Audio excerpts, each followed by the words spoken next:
The First Lady of Kwara State, Olufolake Abdulrazak, and other notable speakers have commended the Waterlight Safe Initiative launch of the IL Framework Blueprint Initiative through inclusivity and sustainability. They gave the commendation at the Second World Summit for Social Development, OHA 2025.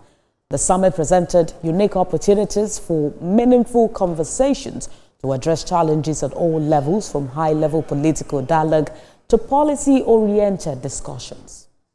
Ensuring that everyone has an equal opportunity to thrive by addressing systemic inequalities.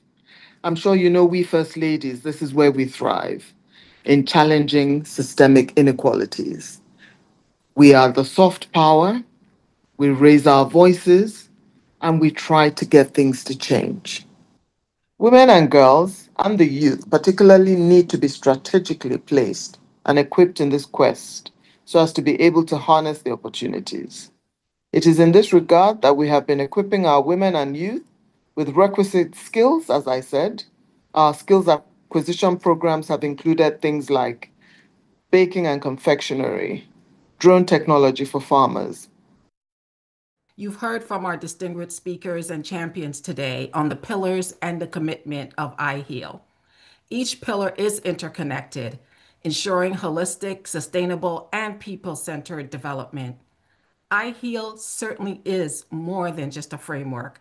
It's a transformative development model that addresses the root causes of poverty while unlocking the full potential of humanity. It unites climate resilience, health equity, and community-led development into one scalable, adaptable system that governments and partners like you can integrate into your existing strategies today. But for iHeal to achieve its promise, we need your commitment. We call on you to formally recognize iHeal as a scalable policy tool and to co-create and implement programs in vulnerable regions that respect local wisdom and priorities. Champion policy alignment, embedding iHeal principles into humanitarian and climate resilience protocols. Invest in partnerships that uphold transparency, accountability, and measurable impact. Fund open platforms with shared audits and locally managed dashboards to ensure communities are not just beneficiaries, but co-architects of their own development.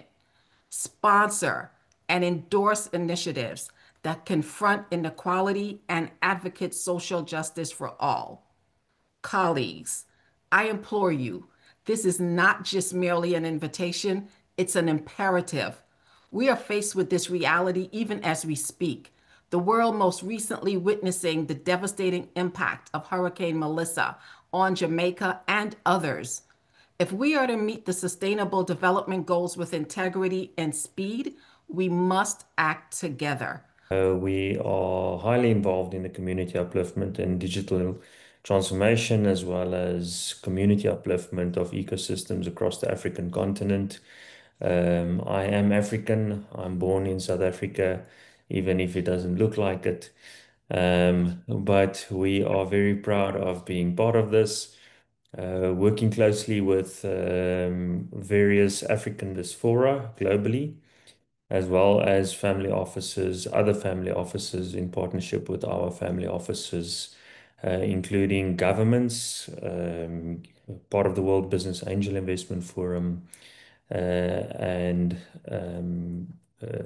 which is part of the G20, which is currently happening in South Africa this year, as you know, and working closely with other governments like the Dutch government, Netherlands Embassy, Mr. John, I'm sure we'll be in contact. And yeah, so looking forward to participate and assist wherever we can through the foundations and the capital structures to drive that impact. I am the founder of the Lead Generation Initiative.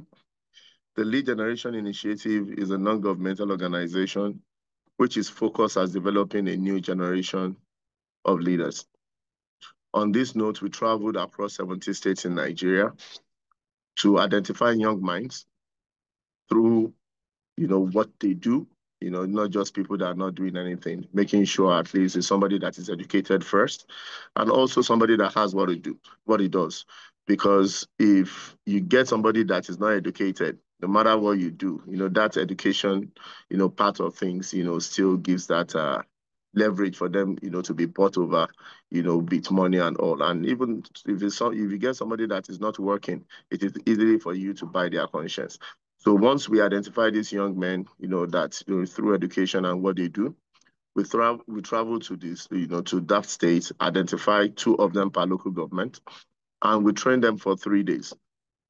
And this training is first of all based on active citizenship, for them to know their rights and roles as citizens of our country, and also to develop their leadership skills, for them to understand that leadership starts from the comfort of your own area. You cannot say until you become the president or become a House of Reps or senator before you take responsibility. So we just charge them to take responsibility of building their immediate environment. So through this means, we're able to use the trainer model, and we trained over 1,700 young Nigerians. And today, this 1,700 has been able to pass that training to over 100,000.